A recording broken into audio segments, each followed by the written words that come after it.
On the 7th of July, at Bishopsgate Institute in London, a unique festival was held. We're here today to celebrate the 30th anniversary of Bante's return to the West. It's an opportunity for us to celebrate because this really is something for all of us to celebrate individually and collectively.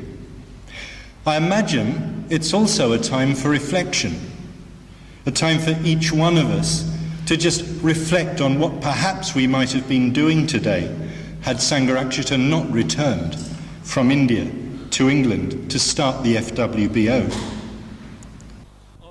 The day included talks from 3 senior order members, revealing, in their own ways, their appreciation of Bante. Well, a few months ago, on FWBO Day, Manju Vajra was giving a talk about the FWBO, and he talked quite a bit about Bante. And those of you who were present will remember that he spoke quite beautifully about Bante as a lotus. But Bante, after Manju Vajra had finished speaking, made it clear that, well, actually, he had never thought of himself as a lotus. If he'd thought of himself as any kind of plant at all, it was a thistle.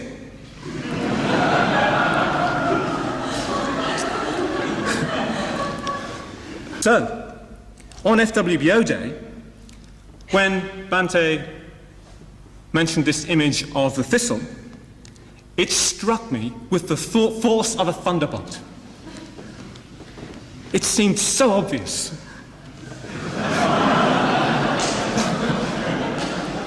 How come I'd not noticed before? Yes, I thought, he's not a lotus. He's a thistle. It's a tough and a sturdy plant. Now, you know, we have this saying in English of, well, you should grasp the nettle. Well, you can't grasp a thistle.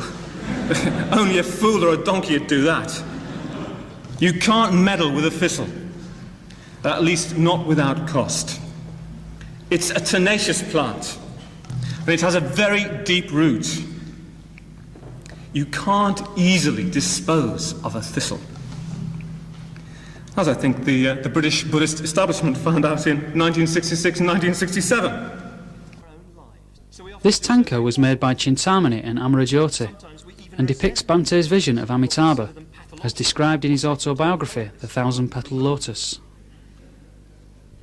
The day culminated with a talk by Subhuti, launching his new book, Sangharakshita, A New Voice in the Buddhist Tradition, in which he stressed the vital importance of spiritual hierarchy and of taking responsibility.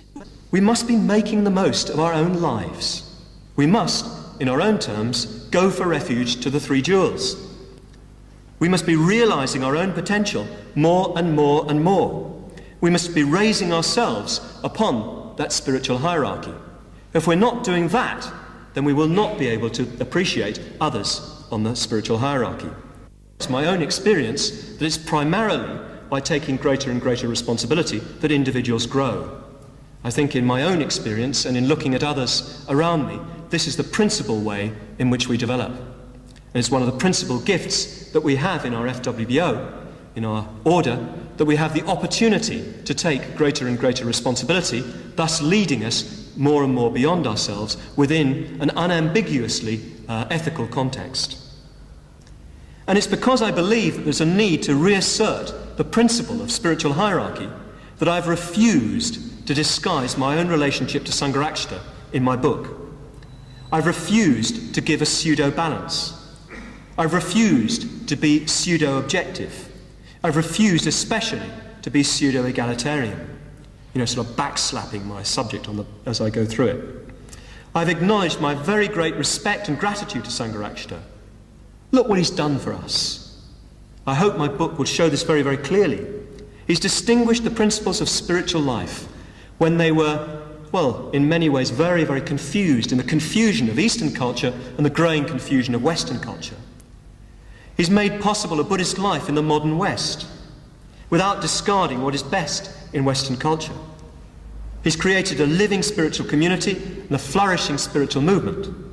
He's even created a hierarchy of responsibility. And we should acknowledge fully what Sangharakshita has done, express all our appreciation and gratitude to him again and again and again. We should not let the pseudo-egalitarian voices around us and among us, even inside us, silence our praise and thanks. I hope that my book will help you to see what Sangharakshita has done and what he has meant to me. If I have enabled you to do that, I've done my work.